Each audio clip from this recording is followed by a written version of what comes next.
Let's be very clear. This isn't a casual comparison. This is the definitive calculation, and it's designed to end your indecision.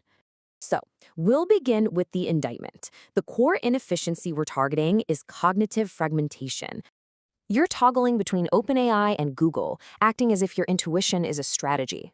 It's not. You are fragmenting your cognition by applying the wrong architecture to your workload. And believe me, it is costing you. And this inefficiency isn't trivial. Choosing the wrong model is a genuine operational liability, costing you hours of cumulative productivity week after week. You see, after weeks of running these in parallel, the data is absolutely clear. There is no single best model, but there is a mathematical optimal for your specific use case. This analysis is here to give you that calculation. Now, to render a proper verdict, we need some context. We have to examine the design philosophy and the history behind each of these model lines. OpenAI's GPT-5 family is what you'd call an iterative stack. After its initial release, they came out with GPT 5.1, which was optimized specifically for coding. That all led to the current standard, GPT 5.2, which dropped in February 2025. It's the established incumbent, the result of maturing a single evolving line. Google's response, though, was completely different. The Gemini 3 launch in November 2025 wasn't just another iteration. It was an ecosystem assault. It launched as a diversified triad. You've got Pro for reasoning, Flash for pure speed, and DeepThink for cognitive depth. The market really shifted from a single champion model to a whole diversified arsenal.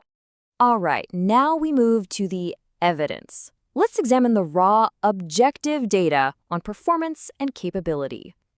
So Google claims Gemini 3 Pro holds a top ELO score of 1501 on the LM Arena leaderboard. You can think of ELO like a chess reading, but for AIs. It's a hard metric that signifies its raw power for inference and state-of-the-art reasoning. Now, a really crucial capability for modern AI is being multimodal.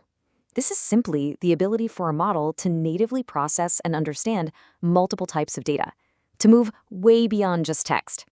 And as you can see, while both models can handle text, images, and code just fine, Gemini 3's native processing of audio and video, well, that represents a huge expansion of what multimodal can do.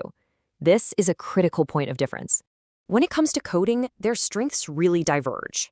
GPT 5.2 excels in long context conversations. That makes it superior for a really complex task, like, say, refactoring an entire legacy codebase.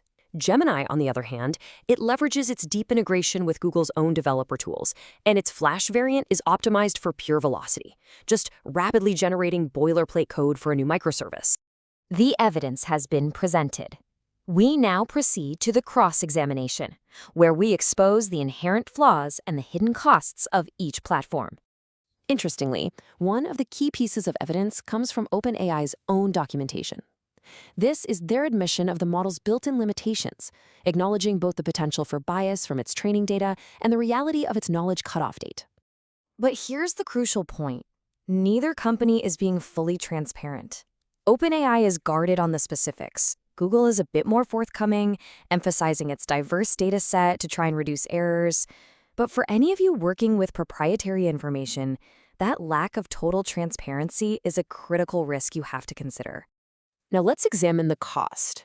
The standard consumer tiers are priced pretty competitively, but Gemini Advanced bundles its offering with 2 terabytes of Google storage. And for developers, Gemini's Flash API is being positioned as the leader in cost efficiency.